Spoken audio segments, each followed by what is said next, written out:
পশ্চিম জেলার বজরং দলের পক্ষ থেকে আগরতলার পূর্ব থানায় ডেপুটেশন প্রদান করা হয়। থানার ওসি রানা চ্যাটার্জির হাতে এই ডেপুটেশনের স্মারকলিপি তুলে দেওয়া হয়।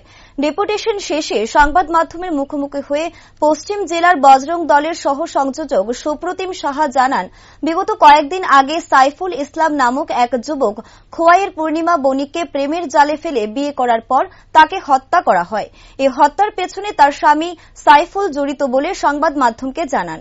তিনি বলেন, পূর্ব থানার ওসি রানা চ্যাটার্জি তাদের আশ্বস্ত করেছেন সব রকম সাহায্য সহায়তা প্রয়োজন তা পুলিশ করবে। পাশাপাশি অপরাধী যেন কঠোর থেকে কঠোরতম শাস্তি হয় তার জন্য পুলিশ প্রশাসন আইন অনুযায়ী পদক্ষেপ গ্রহণ করবে।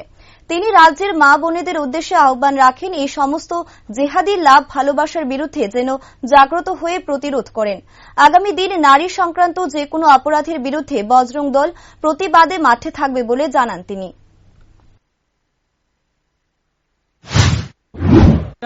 আমি পশ্চিম জেলা বজরং দল সহসংযোজক সুপ্রতীক সাহা।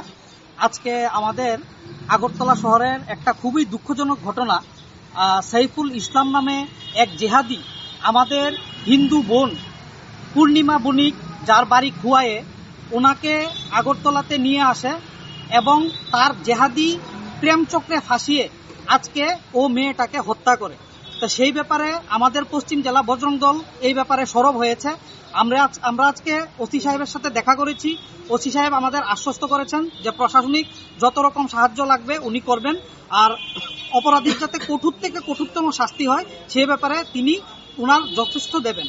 আর বজরং দলও আগামীতে এরকম যে কোনো ব্যাপারে আরো এগিয়ে আসবে, সমাজের জন্য এগিয়ে আসবে। আর আমার একটা প্রার্থনা আমাদের মা বোনেদের কাছে, আপনারা এইসব যত কার্যকলাপ, জেহাদি কার্যকলাপ থেকে সাবধান থাকবেন, সচেতন থাকবেন, প্রয়োজনে প্রতিরোধ গড়ে তুলবেন।